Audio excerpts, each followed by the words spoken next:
सत साहिब। देखो पुण्यात्माओं, ये ज्ञान गंगा पुस्तक है और ज्ञान गंगा पुस्तक को जब हम खोलेंगे तो सबसे पहले ये जो विशेष सूची है, पॉइंट नंबर 1, देखो परमात्मा ने क्या लिखा है, भक्ति मर्यादा।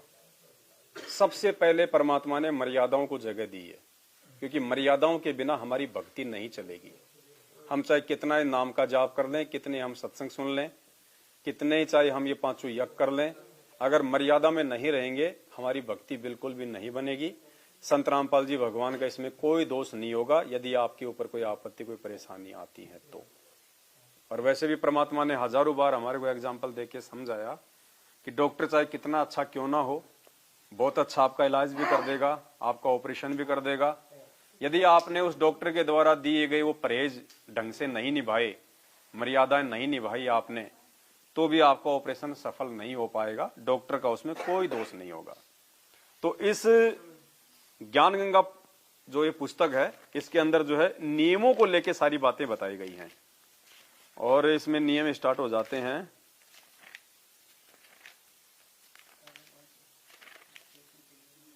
ये भक्ति मर्यादा है जो लिखा हुआ है इस पुस्तक में, यहां से नियम शुरू हो जाते हैं और परमात्मा ने टोटल इसके अंदर 21 नियम लिखे हुए हैं ज्ञान गंगा पुस्तक में। और इन सभी 21 नियमों का जो सार है, जो निचोड़ है, वो परमात्मा ने इस शब्द में जो है लिखवाया है। तो हम इस शब्द के माध्यम से समझने का प्रयास करेंगे ताकि निकट भविष्य में हमारे से किसी भी प्रकार की कोई भी चूक इस परमात्मा की भक्ति में और मर्यादाओं में ना हो। तो ये शब्द है परमेश्वर का। बंदी छोड़ सतगुरु रामपाल जी भगवान की जय हो, जी भगवान की जय हो। छोड़ सतगुरु रामपाल जी भगवान की। भाई घर छूटो या जग रूठो, चाहे रूठो ये संसारा हो, कौन सुने मेरी काल नगर में, जय गुरु रूठ गया मारा हो, गुरु रूठ गया। भाई घर छूटो या जग रूठो, चाहे रूठो ये संसारा हो, कौन सुने मेरी,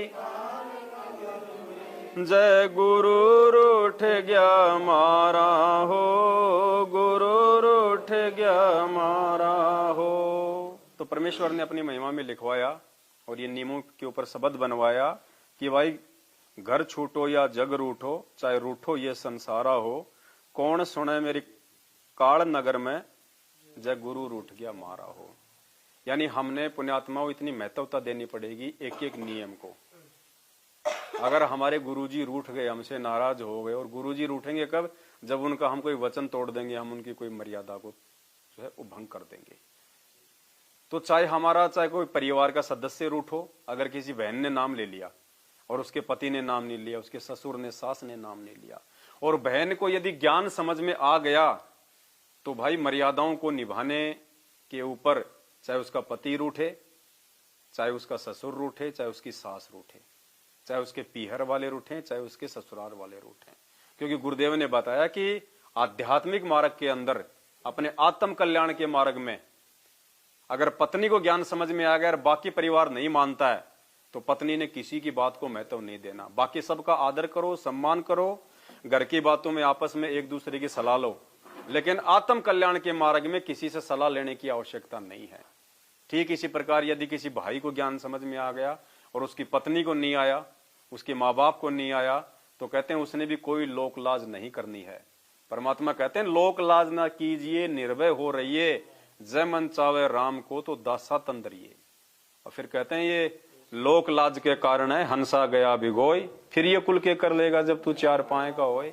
आज तो लोक लाज में आके चलो हम गुरुजी की भक्ति नहीं करेंगे और हम जो है उनके नियम तोड़ देंगे, फालतू की जो क्रिया, जो परंपरा है, जो हमारे सिर का दर्द है, जो हमारे लिए बोझ है, परेशानियां हैं, अगर हम उनको निभाएंगे और इस परमात्मा के वचन को तोड़ेंगे तो पुण्यात्माओं कल को 84 में जाएंगे, गधे कुत्ते सुअर बनेंगे, फिर हमारे 4 पैर लगेंगे, फिर ये कुल परिवार, भाई बंधु, रिश्तेदार, समाज, बताओ कौन से आड़े हाथ लगा लेगा।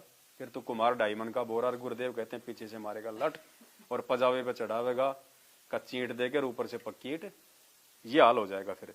तो हमने इस परमेश्वर की मर्यादाओं को निभाने के मार्ग में अगर ज्ञान हो गया है कि भाई ये भगवान बार बार नहीं आता है, ये तो बहुत हमारा एक दाव सा लग गया हमारा, और अब की बार यदि मौका चूक गए हम किसी भी पॉइंट से, यदि हमने कमजोरी दिखा दी, भाई ये परमात्मा फिर बार बार भी नहीं संभालता, क्योंकि हम इनके कोई विशेष कोई प्रिय नहीं है। बाकी आत्माएं भी असंख्य हैं परमात्मा की इस काललोक में, मालिक ने उनको भी संभालना है, हमारे पीछे नहीं लगा रहेगा। तो अब ये ज्ञान समझ में आने के बाद में जरूरत हमारे को होनी चाहिए, ना कि उस परमपिता परमात्मा को, अब हमारे को जो है उनकी चाहत होनी चाहिए, हमारे को उनकी आवश्यकता होनी चाहिए, उनकी जरूरत होनी चाहिए।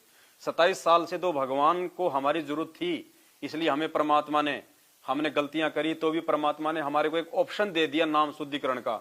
बाकी पुण्यात्मा एक सत्संग में गुरुजी ने साफ साफ कह रहा है कि इस भक्ति मार्ग में शुद्धिकरण का कोई ऑप्शन नहीं है, ये कोई ऑफर की भक्ति नहीं है, शुद्धिकरण होता ही नहीं इस भक्ति मार्ग में। ये तो परमात्मा ने थोड़ा सा हमारे को एक, मतलब ये कह दीजिए कि बहुत बड़ी मेहर कर दी हमारे ऊपर। मालिक को पता है कि असंख्य युगों से काललोक में फंसे पड़े हैं, ये मर्यादा, ये नियम एकदम से ये निभा नहीं पाएंगे, इनको काल ने आपस में रिश्तेदारियों में, भाई बंधु में, रीति रिवाजों में, काम धंधों में इतना फांस दिया है।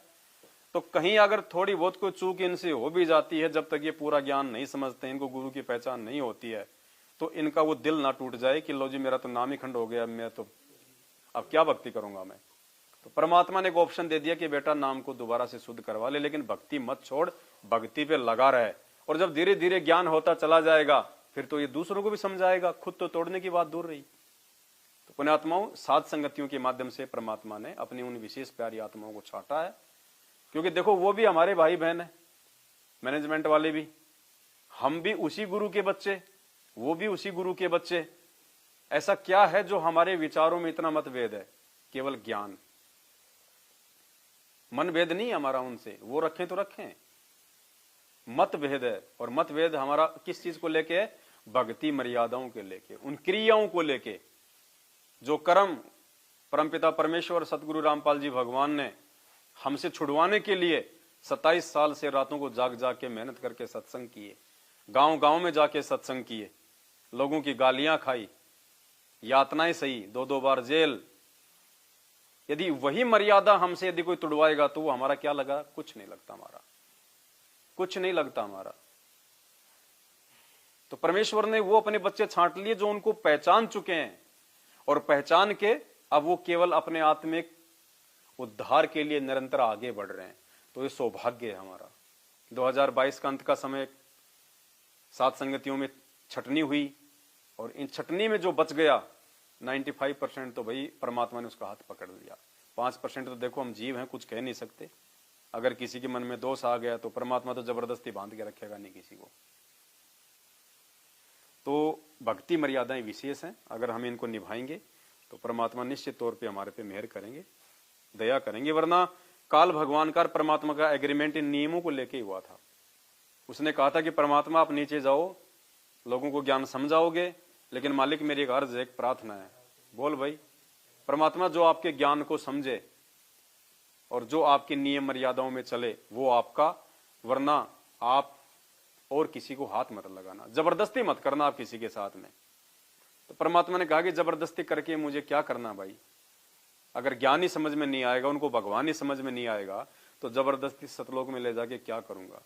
ये गलती तो उन्होंने सतलोक में की थी, वहां तो साक्षात भगवान बैठा हुआ था, सारी सुख सुविधा थी। सतलोक में हमने कहां उनको भगवान माना? सतलोक में यदि हमारे को तत्व ज्ञान होता तो परमात्मा तत्व ज्ञान करवाने के लिए नीचे थोड़ी आता। सतलोक में हमारे को तत्व ज्ञान नहीं है, भगवान की पहचान नहीं है हमें वहां पे। भगवान की पहचान परमात्मा हमें यहां करवा रहे हैं कि परमात्मा कौन है। तो हमने किसी भी बात को लेके अब कोई वीक पॉइंट नहीं छोड़ना है, हमारे अंदर कोई भी ऐसी कमी नहीं होनी चाहिए, क्योंकि परमात्मा ने हमारे को समझदार बच्चा बना दिया। माँ की गोद में अगर 6 महीने का बच्चा अगर पेशाब कर दे, माँ मारती नहीं है, साफ सफाई करके वापस गोद में ले लेती है। और 2 साल का बच्चा जिसको पता है कि पेशाब करने की जगह कहाँ है, और फिर भी वो माँ की अगर गोद में पेशाब करेगा तो फिर उसको थप्पड़ लगता है।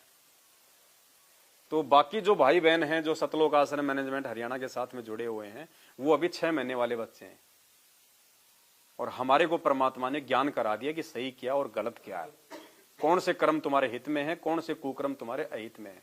उसके बाद भी यदि हम नियम तोड़ेंगे, मर्यादा तोड़ेंगे, या एक भगत के अंदर जो गुण या जो लक्षण होने चाहिए जो परमात्मा ने हमें सिखाए, और खुद उस परमात्मा ने भी एक भगत की भूमिका करके रिहर्सल करवाई है।